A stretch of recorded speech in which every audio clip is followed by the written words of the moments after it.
অন্তর্বর্তী সরকারের নিত্যসঙ্গী আন্দোলন সংঘাত, তৃতীয় পক্ষের ইন্ধন খতিয়ে দেখার পরামর্শ। যারা সুবিধা নিতে চায়, যারা পরিস্থিতি অস্থির করতে চায়, তারা তো সে সহিংসতার পথে হাঁটবেই। উদাসীনতা সহ নানা কারণে বাড়ছে মামলা জট, বিচারিক দীর্ঘসূত্রিতায় ভোগান্তিতে বিচার প্রার্থীরা। চাপের কারণে যে সত্যিকার জনসাধারণ যে মামলাগুলো, সেই মামলাগুলো চাপা পড়ে গিয়েছিল এবং সেটা দীর্ঘ সূত্রতার সৃষ্টি হয়েছিল।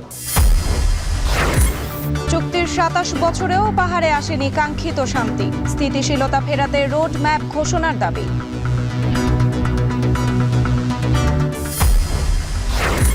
সহিংসতার নতুন পর্ব শুরু সিরিয়ার আলেপ্পো শহরে, হারানো সাম্রাজ্য পুনরুদ্ধার বিদ্রোহী গোষ্ঠীর।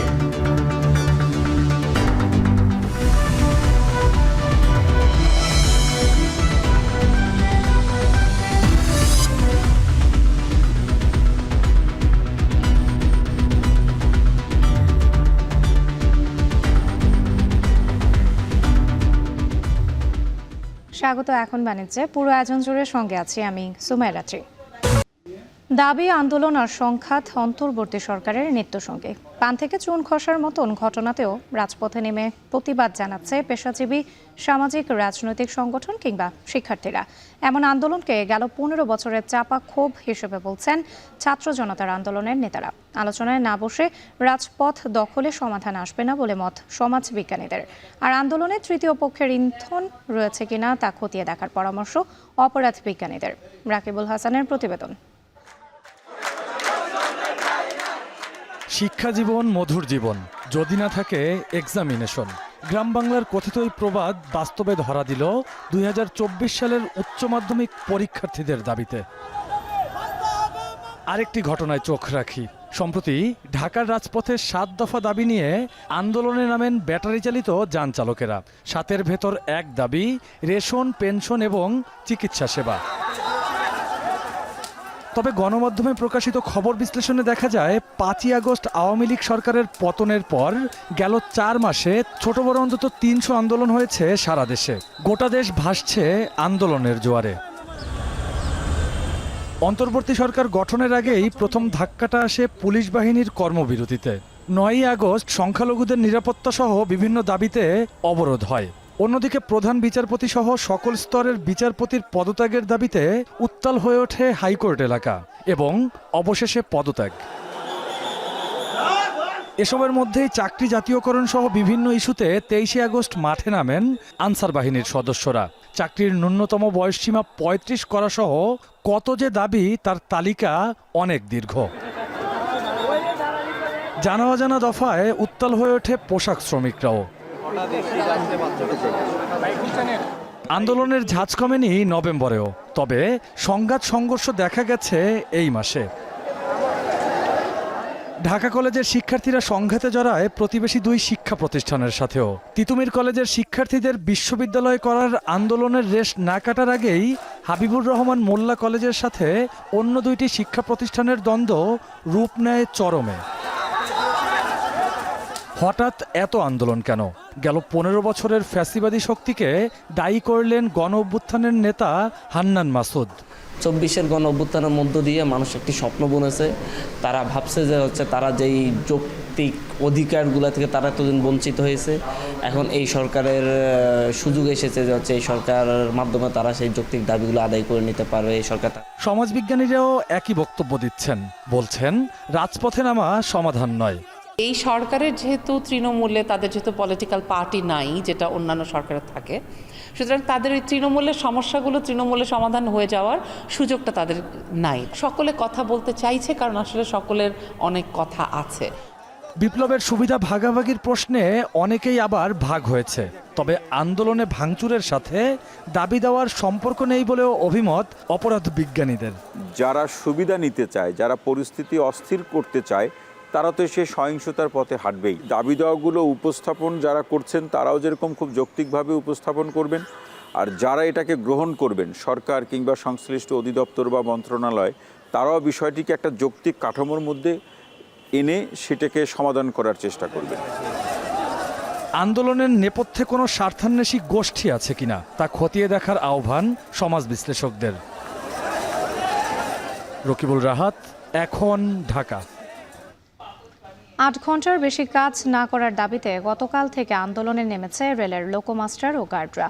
এতে নির্ধারিত সময়ে ট্রেন চলাচলে সমস্যা দেখা দিয়েছে।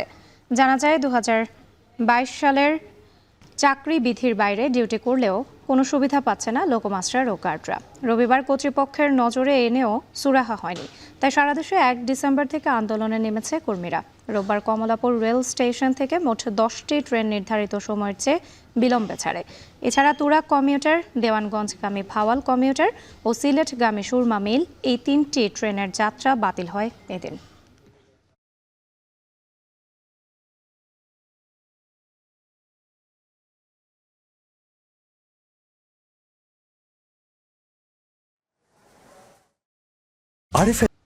কতদিন পার হলে তাকে দীর্ঘসূত্রতা বলা যায়? চোখ উপড়ে ফেলার পর হত্যা চেষ্টা মামলার বিচার পেতে 16 বছর পেরিয়ে গেছে ব্যবসায়ী রাজিবুল আলমের। 2007 সালে 15 লাখ মামলা নিয়ে নির্বাহী বিভাগ থেকে আলাদা হওয়া বিচার বিভাগের কাঁধে এখন প্রায় 44 লাখ মামলা। আইনের সুশাসন ও ন্যায় বিচার নিশ্চিতে মামলার জট কমানোর পাশাপাশি অপরাধ কমাতে উদ্যোগী হওয়ার তাগিদ আইনজীবীদের। রাব্বি হোসেনের প্রতিবেদন। 2008 সালে সন্ত্রাসী কর্মকাণ্ডের প্রতিবাদ করায় ব্যবসায়ী রাজিবুল আলমের দুচোখ উপড়ে ফেলে সন্ত্রাসীরা, কেড়ে নেয় দুচোখের আলো। এই ঘটনায় ডেমরা থানায় হত্যাচেষ্টা মামলা করেন তার পরিবার। বিচার পেতে আদালতের দ্বারে দ্বারে ঘুরতে হয়েছে বছরের পর বছর। দীর্ঘ তদন্ত সাক্ষ্য গ্রহণ শেষে 16 বছর পর ঘটনায় জড়িত 5 জনকে যাবজ্জীবন কারাদণ্ড দেয় আদালত। যারা যাবজ্জীবন এখানে দণ্ডিত হয়েছে, যারা হয় নাই তারাও অপরাধী, তারাও ছিল এখানে, আর যারা হয়েছে তারা তো পলাতক হয়েছেই। দীর্ঘ ভোগান্তির পর রাজিবুল তার মামলার রায় পেলেও এমন লাখ লাখ বিচার প্রার্থী রয়েছেন যারা বিচার পেতে প্রতিদিনই ঘুরছেন আদালতে। প্রকৃত ভুক্তভোগীদের বিচার পেতে তাহলে কেন এত ভোগান্তি? পূর্বে তো ধরেন আদালতগুলো একবেলা উঠতো, এখন আদালত 2 বেলা আদালতগুলো করছে। কিছু বিচারকের এখানে প্রয়োজন এবং কিছু এক একটা কোর্টে 2 জন বিচারক বসেন। এতগুলো বছর ধরে যে কষ্টগুলো দিতেছে, হ্যাঁ, তো এটা তো আমি দেখতেছি কোনো গুরুত্বই নেই। তো গুরুত্ব থাকবে না, তাহলে আমি কোর্টে আসছি কি লিগা? উচ্চ আদালত কিংবা নিম্ন আদালত, বছর ঘুরলেই বাড়ছে মামলার সংখ্যা। সুপ্রিম কোর্টের তথ্য বলছে 2015 সালে আপিল বিভাগে বিচারাধীন মামলা ছিল প্রায় 13,000, যা 2024 সালে এসে দাঁড়িয়েছে প্রায় 27,500-এ। 2015 সালে হাইকোর্ট বিভাগে বিচারাধীন মামলা ছিল প্রায় 4 লাখ, যা 2024 সালে এসে দাঁড়িয়েছে 5.5 লাখে। এছাড়া 2015 সালে নিম্ন আদালতের জেলা ও দায়রা জজ সহ সব ট্রাইব্যুনালে বিচারাধীন মামলা ছিল প্রায় 27 লাখ। 9 বছরে যা বেড়ে দাঁড়িয়েছে প্রায় 38 লাখে। সব মিলিয়ে বিচার বিভাগের কাঁধে ঝুলছে প্রায় 44 লাখ মামলা। আইনজীবীরা বলছেন, মামলার জট বাড়ার প্রধান কারণ মামলার সংখ্যা বৃদ্ধি পাওয়া, তদন্তে সময় নেওয়া, সময়মতো সাক্ষী হাজির না হওয়ার মতো একাধিক কারণ। পাশাপাশি মামলার তুলনায় বিচারকের সংখ্যাও অনেক কম। জট নিরসনে 1.5 দশকে নানা মহল থেকে বিচার সংশ্লিষ্ট কিছু আইন সংশোধনে সুপারিশ করা হলেও বিগত সরকারের উদাসীনতায় তা অধিকাংশই বাস্তবায়ন হয়নি। শুধু রাজনৈতিক মামলাগুলো নিষ্পত্তিতে বাড়তি নজর ছিল আওয়ামী লীগ সরকারের। ভিন্ন মতের রাজনৈতিক নেতা কর্মীদের বিচার করারই একটা প্রহসনমূলক বিচার করা, এটাই ছিল আদালত। তো এইটার পিছনে বা এটার কারণে, চাপের কারণে যে সত্যিকার বা জনসাধারণ যে মামলাগুলো, সেই মামলাগুলো চাপা পড়ে গিয়েছিল এবং সেটা দীর্ঘ সূত্রতার সৃষ্টি হয়েছিল। এমন পরিস্থিতিতে দ্রুত ন্যায় বিচার নিশ্চিত করা চ্যালেঞ্জ হয়ে দাঁড়িয়েছে। মামলার জট কমানোর পাশাপাশি অপরাধও কমাতে হবে বলছেন আইন সংশ্লিষ্টরা। রাব্বি হোসেন, এখন, ঢাকা। রাষ্ট্র কাঠামো মেরামতের 31 দফা ও জনসম্পৃক্তি বিষয়ে দেশের বিভিন্ন স্থানে বিএনপির প্রশিক্ষণ কর্মশালা চলছে। বিস্তারিত জানাতে ময়মনসিংহ থেকে যুক্ত হয়েছেন সহকর্মী হারুনুর রশিদ এবং খুলনা থেকে যুক্ত হয়েছেন তরিকুল ইসলাম। প্রথমে চলে যেতে চাই হারুনুর রশিদের কাছে। হারুন, আপনার কাছে জানতে চাই কর্মশালায় আসলে কোন কোন বিষয়গুলো প্রাধান্য পাচ্ছে?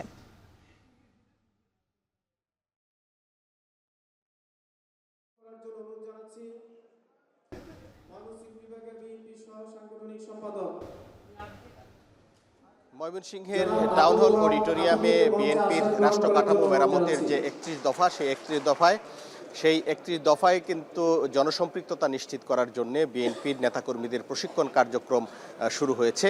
কিছুক্ষণ আগে এই প্রশিক্ষণ কর্মসূচির উদ্বোধন শুরু হয়েছে এবং আমরা দেখতে পাচ্ছি যে বিএনপির কেন্দ্রীয় নেতা নজরুল ইসলাম খান সহ অন্যান্য যারা ঢাকা থেকে এসেছেন তারা কিন্তু ইতিমধ্যেই মঞ্চে অবস্থান করেছেন এবং আমরা দেখতে পাচ্ছি যে অডিটোরিয়াম প্রাঙ্গণটি এখন একেবারেই কানায় কানায় পূর্ণ, অর্থাৎ যে সমস্ত ডেলিগেট বিএনপি এবং এর অঙ্গ সংগঠনের নেতাকর্মী আছেন যারা এই কর্মশালায় অংশগ্রহণ করার জন্য অনুমতি পেয়েছেন তারা কিন্তু এখানে এসে উপস্থিত হয়েছেন এবং আমরা দেখতে পাচ্ছি যে বিএনপির কেন্দ্রীয় নেতা নজরুল ইসলাম খান ইতিমধ্যেই মঞ্চে উপবিষ্ট হয়েছেন এবং তার সাথে অন্যান্য কেন্দ্রীয় নেতা নেতৃবৃন্দ এবং যারা আজকের এই প্রশিক্ষণ কার্যক্রমে মূলত কথা বলবেন সবাই কিন্তু ইতিমধ্যেই মঞ্চে উপস্থিত হয়েছেন এবং আমরা দেখতে পাচ্ছি যে এখানে ময়মনসিংহ বিভাগের 4 জেলা এবং কিশোরগঞ্জ জেলার যারা নেতাকর্মী রয়েছেন আমরা যারা আয়োজক আছে তাদের সাথে কথা বলে যেটি জেনেছি যে বিএনপি এবং এর অঙ্গ সংগঠনের প্রত্যেকটি কমিটির সুপার 5 অর্থাৎ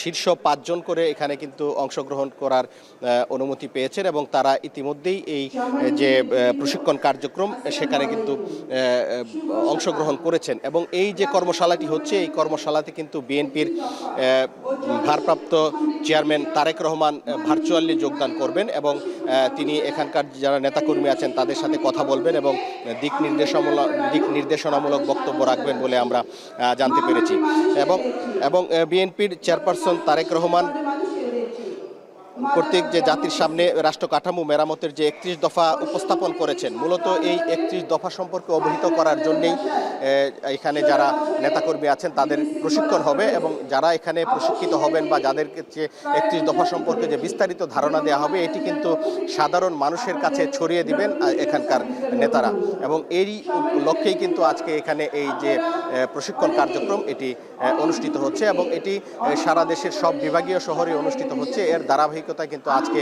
ময়মনসিংহ বিভাগের যে প্রশিক্ষণ কার্যক্রম সেটি অনুষ্ঠিত হচ্ছে। তো এই ছিল আমার কাছে ময়মনসিংহ থেকে সর্বশেষ। এবার যেতে চাই খুলনায় তরিকুলের কাছে। তরিকুল, আপনার কাছে জানতে চাই কর্মশালায় যারা আসলে অংশগ্রহণকারী রয়েছেন তারা আসলে এই বিষয়ে কি বলছেন?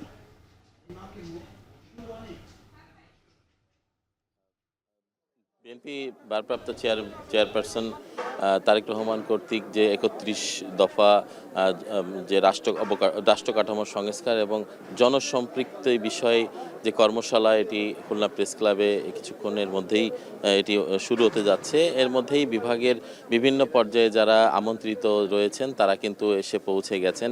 আমরা একটি বিষয় এখানে দেখেছি যে এখানে নেতাকর্মী যারা রয়েছেন তারা কিন্তু এই বিষয়গুলো অনেকে অবগত আছেন বা তৃণমূল পর্যায়ে যারা রয়েছেন তারা কিন্তু অনেকে অবগত আছেন এবং অনেকে অবগত সেভাবে নাই। তো এই প্রশিক্ষণ কর্মশালাটি উপর গুরুত্ব দেওয়া হয়েছে। এখানে বিএনপির কেন্দ্রীয় নেতৃবৃন্দ আমির খসরু মাহমুদ চৌধুরী, বিভাগীয় সাংগঠনিক সম্পাদক অনিন্দ্য ইসলাম অমিত এবং খুলনার যে স্থানীয় যে নেতৃবৃন্দ রয়েছেন এবং সেই সাথে বিভাগের বিভিন্ন পর্যায়ের যারা আমন্ত্রিত রয়েছেন তারা কিন্তু এখানে এসে উপস্থিত হয়েছেন। আমরা যে বিষয়টা এখানে দেখেছি যে এখানে নেতাকর্মীদের মাঝে একটি আগ্রহ তৈরি হয়েছে। বিএনপির যেহেতু এখানে ভার্চুয়ালি এখানে বক্তব্য রাখবেন বিএনপি ভারপ্রাপ্ত চেয়ারপারসন তারেক রহমান, সেটি হয়তো প্রশিক্ষণ কর্মশালার একটা পর্যায়ে এসে তিনি এখানে বক্তব্য প্রদান করবেন এবং আপনারা দেখতে পাচ্ছেন যে নেতাকর্মীদের এখানে ভিড় রয়েছে এবং যারা প্রশিক্ষণ নেবেন এবং এইখান থেকে যারা 31 রাষ্ট্র কাঠামো মেরামতের এবং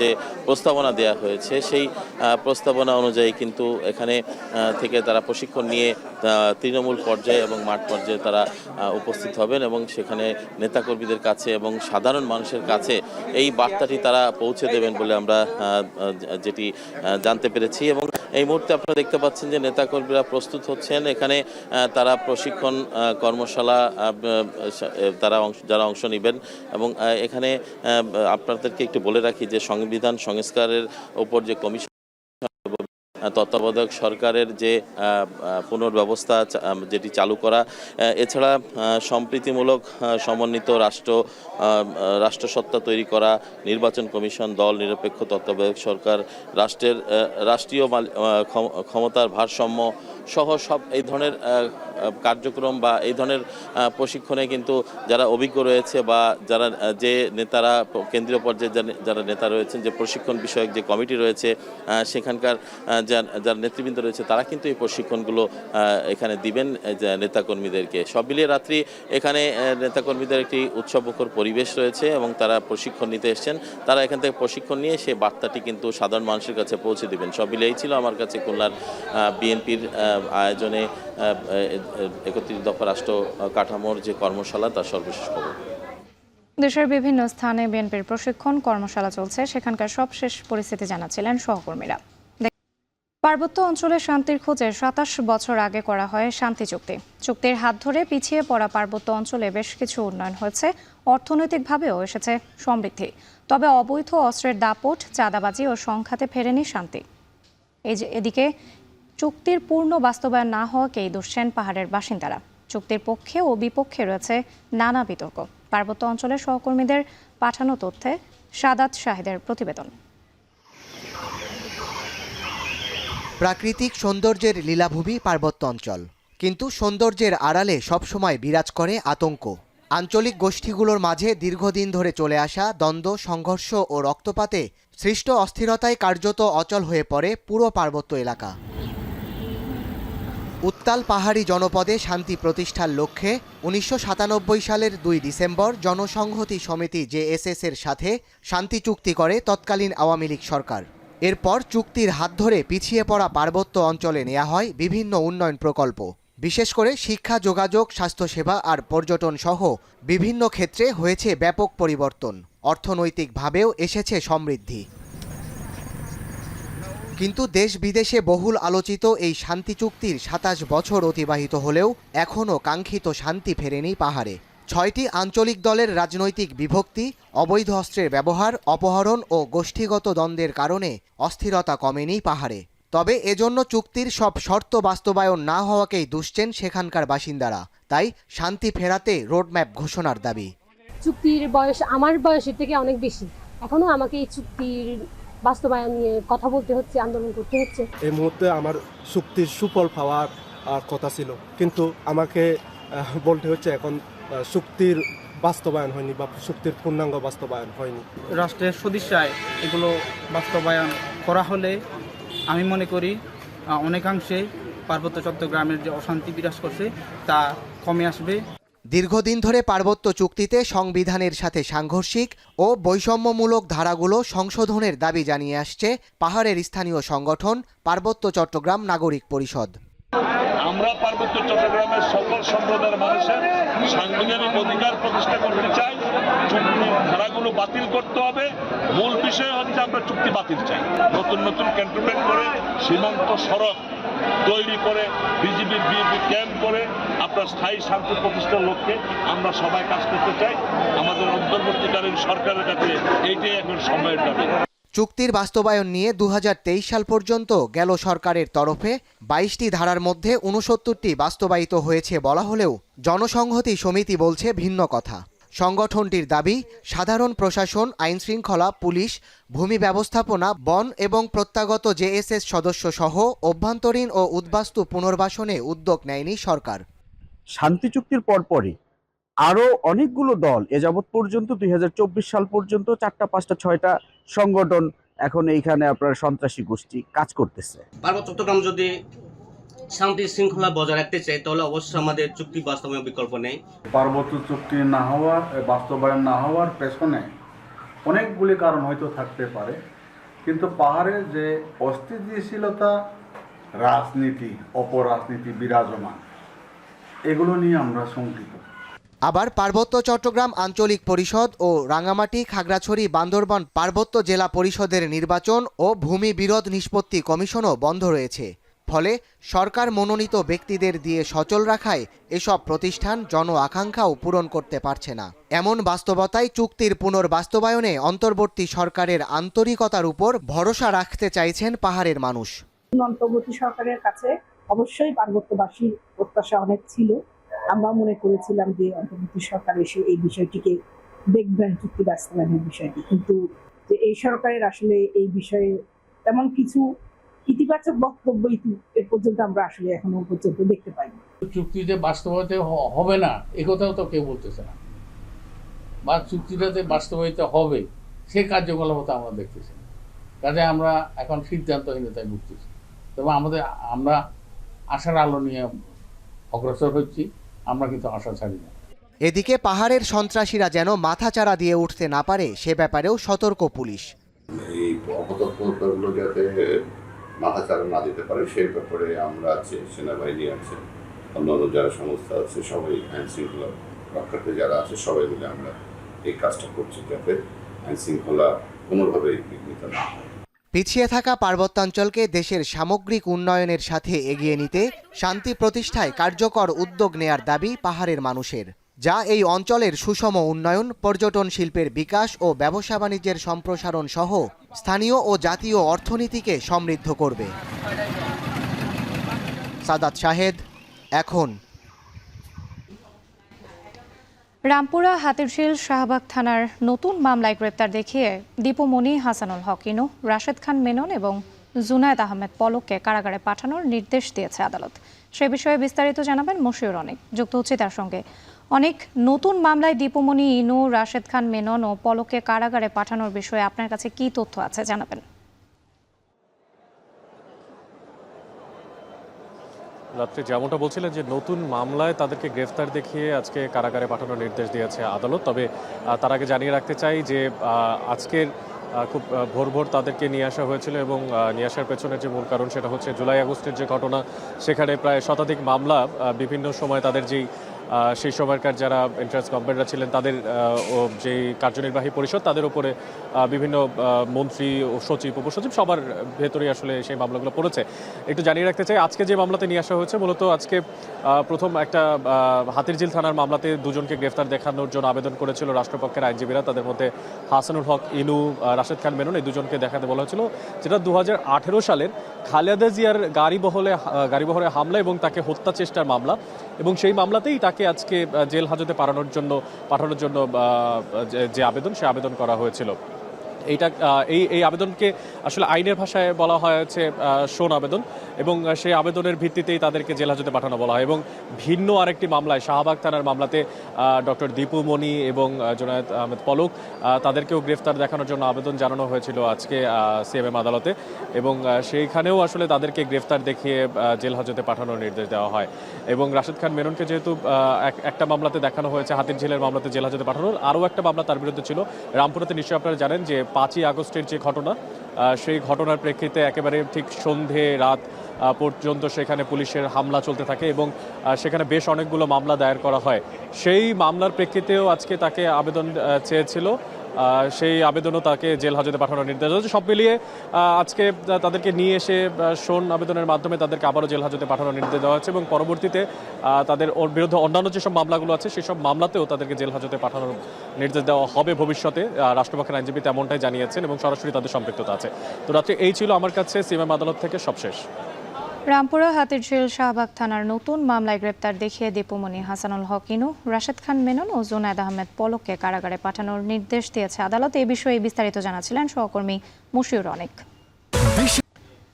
ভারতের পশ্চিমবঙ্গ রাজ্য সরকার স্লট বুকিং বন্ধ করে দেওয়ায় হিল স্থলবন্দর দিয়ে বন্ধ হয়ে যাচ্ছে আলু আমদানি। এতে বাজারে দেখা দিতে পারে সংকট, তবে কিছুটা স্বস্তি ফিরেছে সিলেটের সবজি বাজারে। নিত্যপণ্যের আমদানি ও সরবরাহের আরও খবর জানাতে হিল স্থলবন্দর থেকে যুক্ত হয়েছেন সোহেল রানা, আর সিলেট থেকে যুক্ত হয়েছেন গুলজার আহমেদ। প্রথমে চলে যাচ্ছি সোহেলের কাছে। আপনার কাছে জানতে চাই আসলে এই যে এখন আসলে সর্বশেষ পরিস্থিতি কি?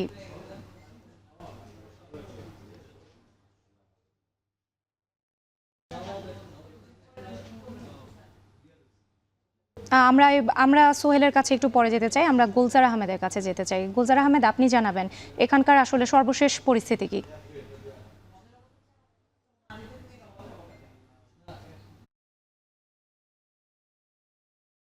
আসলে গত এক সপ্তাহে সিলেটের যে সবজির বাজার কিছুটা দাম কমেছে, তবে দু একটি সবজির দাম বেড়েছে।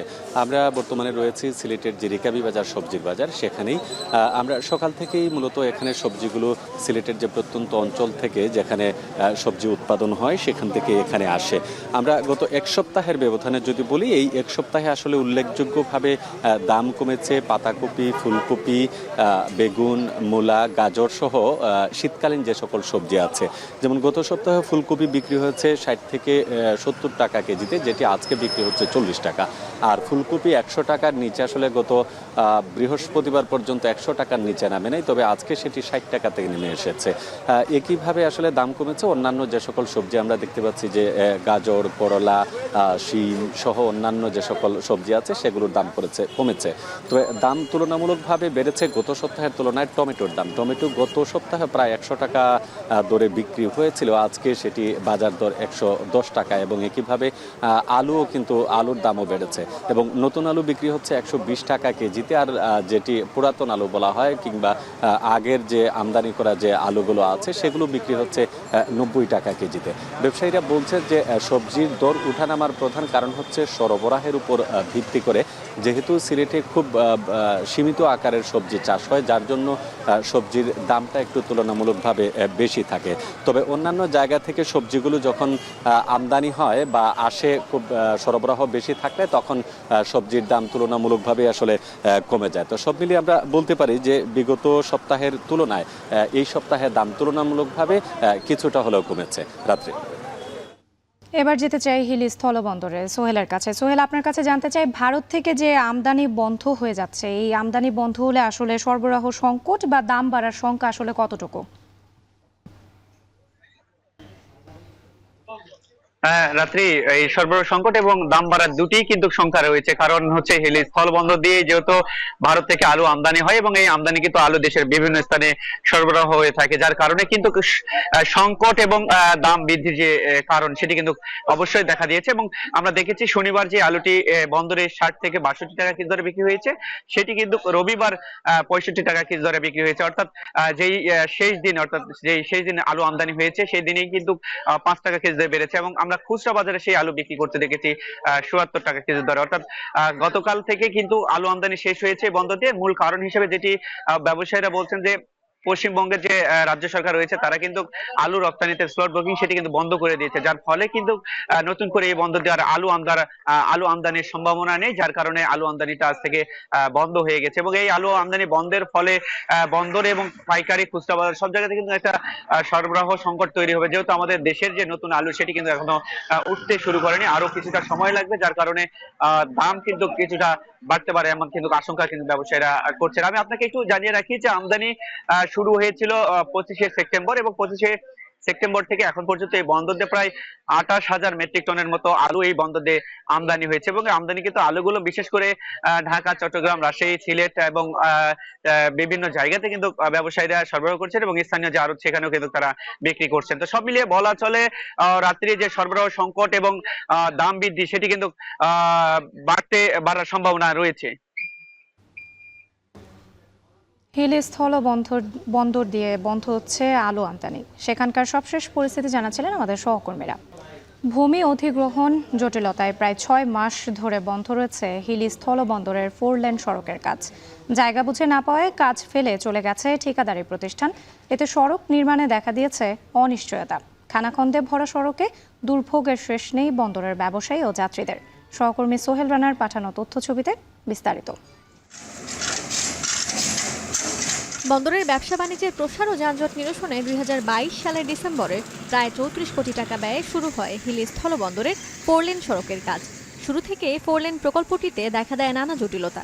সড়ক নির্মাণে পর্যাপ্ত জায়গা না থাকায় কয়েক দফা বন্ধ হয়ে যায় নির্মাণ কাজ।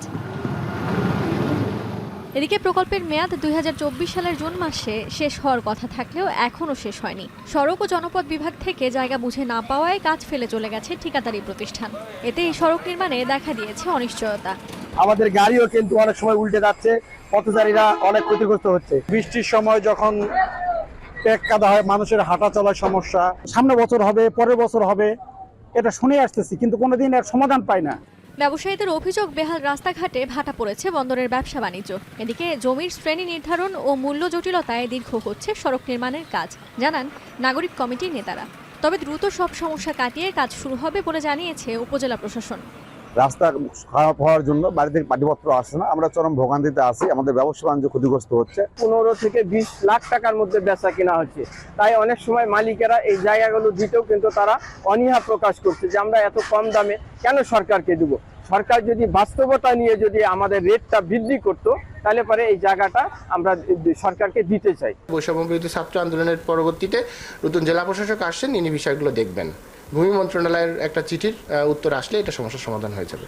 হিলি স্থলবন্দর থেকে প্রতি অর্থ বছরে সরকার 400 থেকে 500 কোটি টাকা রাজস্ব আয় করলেও উন্নয়নে গুরুত্ব না দেওয়ায় হতাশ বন্দরের ব্যবসায়ী ও স্থানীয়রা। তাদের আশা, দ্রুত এসব সমস্যার সমাধান করা হবে, শেষ হবে 4 লেন সড়কের কাজ, কমবে ভোগান্তি। এখন হিলি। এবারে আন্তর্জাতিক প্রসঙ্গ। গণপরিবহন ব্যবস্থায় আরও এগিয়ে গেল সৌদি আরব। রিয়াদে চালু হলো প্রথম মেট্রো। 6টি রেল নেটওয়ার্ক নিয়ে গড়ে তোলা হচ্ছে রিয়াদ মেট্রো। 176 কিলোমিটার দীর্ঘ এই নেটওয়ার্কে স্টেশন থাকবে 85টি। প্রথম ধাপে 3 লাইন চালু হলেও পুরো প্রকল্পের কাজ শেষ হবে আগামী বছরের 5 জানুয়ারি। বিস্তারিত উজ্জ্বল হাফিজের প্রতিবেদনে। জ্বালানি নির্ভর অর্থনীতি থেকে বেরিয়ে আসছে সৌদি আরব। একে একে বাস্তবায়ন হচ্ছে যুবরাজ মোহাম্মদ বিন সালমানের ভিশন 2030 রূপকল্পের নানা প্রকল্পের কাজ। এবার মরুর বুকে এই প্রকল্পে আলোর মুখ দেখল রিয়াদের প্রথম মেট্রো রেল। সাপের মতো আঁকাবাঁকা লাইনে রাজধানী রিয়াদের বুকে ছুটছে মেট্রো রেল। যাত্রীদের সুবিধার্থে অত্যাধুনিক নান্দনিক স্টেশনের পাশাপাশি ব্যবহার করা হয়েছে আধুনিক নানা সরঞ্জাম। পুরো স্টেশনেই থাকছে আধুনিকায়নের ছোঁয়া। সরকারের এমন উদ্যোগে খুশি দেশটির সাধারণ জনগণ। আলহামদুলিল্লাহ ظهر الى النور واستطعنا ان نستخدمه يعني في مدينه مكتظه بالسيارات وبالزحمة ومدينة كبيرة عظيمة مثل الرياض. أنا ساكنة في أقصى جنوب الرياض ودوامي في أقصى شمال الرياض، فهذا الشيء مرة أثر بشكل إيجابي على. طبعا هذا بالسيارة تأخذها في نص ساعة تقريبا مع الزحمة. الحمد لله يعني كانت تجربة جميلة. সৌদি সরকারের দাবি, রিয়াদের গণপরিবহন ব্যবস্থার প্রধান ভিত্তি হতে যাচ্ছে এই মেট্রো ব্যবস্থা, যার ফলে পর্যটকদের আকর্ষণ বাড়ার পাশাপাশি স্বস্তি ফিরবে পরিবহন খাতে। 6টি রেল লাইন নেটওয়ার্ক নিয়ে গড়ে তোলা হচ্ছে রিয়াদ মেট্রো। 176 কিলোমিটার দীর্ঘ এই নেটওয়ার্কে থাকছে মোট 85টি স্টেশন। প্রথম ধাপে রিয়াদে মেট্রোর 3টি লাইন চালু করা হয়েছে। 15 ডিসেম্বর প্রকল্পের দ্বিতীয় ধাপে চালু হবে আরও 2টি লাইন। সবশেষ লাইনটি চালু হবে আগামী বছরের 5 জানুয়ারি। উজ্জ্বল হাফিজ, এখন বিশ্ব। আরব সাগর এবং এডেন উপসাগরে মার্কিন সামরিক বাহিনীর 3টি সরবরাহকারী জাহাজ ও একটি ডেস্ট্রয়ার লক্ষ্য করে হামলা চালানোর দাবি করেছে ইরানপন্থী ইয়েমেনের হুথি বিদ্রোহীরা। রোববার চালানো এসব হামলায় 16টি ব্যালিস্টিক ও ক্রুজ ক্ষেপণাস্ত্র ছাড়াও ড্রোন ব্যবহার করা হয়েছে বলেও নিশ্চিত করেছেন হুথি বিদ্রোহীদের সামরিক মুখপাত্র ইয়াহিয়া সারেয়া। হামলা সফল হয়েছে বলেও দাবি করেছেন হুথি মুখপাত্র। গাজায় আগ্রাসন শেষ না হওয়া পর্যন্ত ইসরায়েল এবং তাদের মিত্রদের ঘোষিত সামরিক অবরোধ অব্যাহত থাকবে বলেও জানান তিনি। এমনকি এই আওতায় তাদের নৌযান লক্ষ্য করে অভিযান জোরালো করারও হুঁশিয়ারি দিয়েছেন হুথি মুখপাত্র।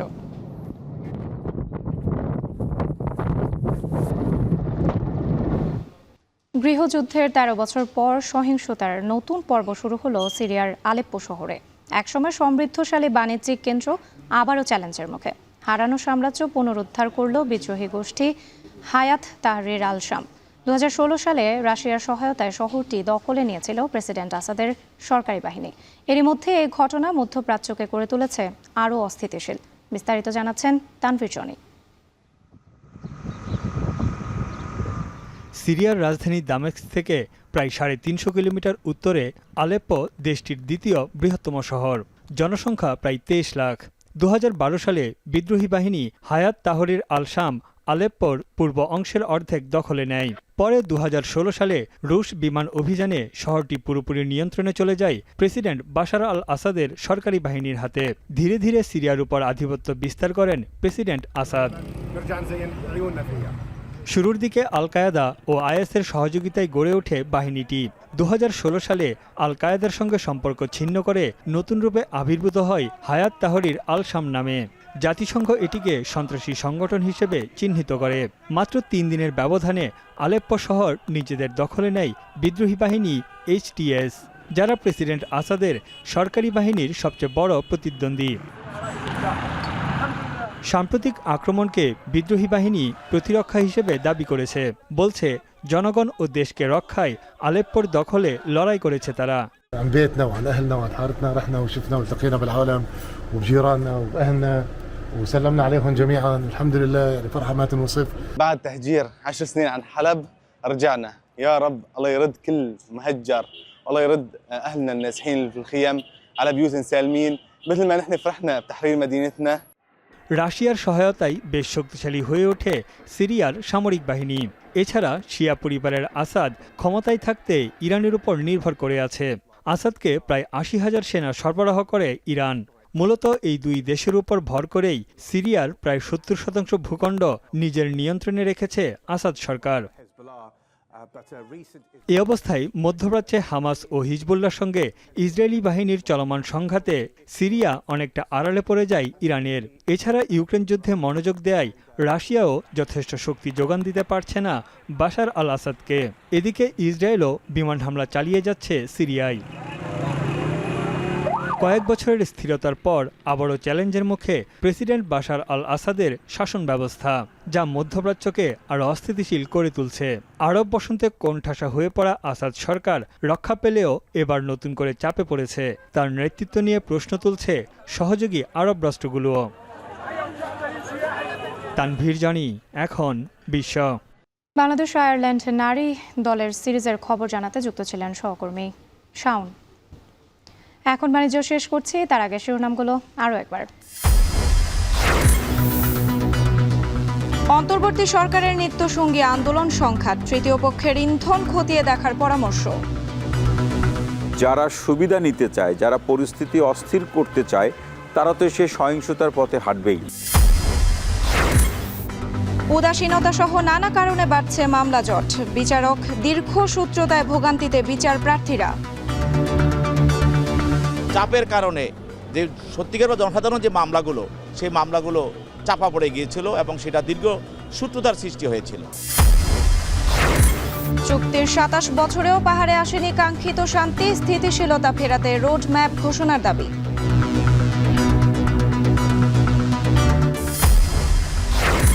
সহিংসতার নতুন পর্ব শুরু সিরিয়ার আলেপ্পো শহরে, হারানো সাম্রাজ্য পুনরুদ্ধার বিদ্রোহী গোষ্ঠীর।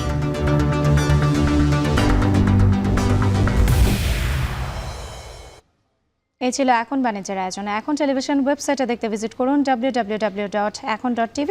এছাড়া ফেসবুকে দেখতে ভিজিট করুন facebook.com/tv.ekon এবং ইউটিউবে এখন টেলিভিশন দেখতে ভিজিট করুন youtube.com/c/ekontv।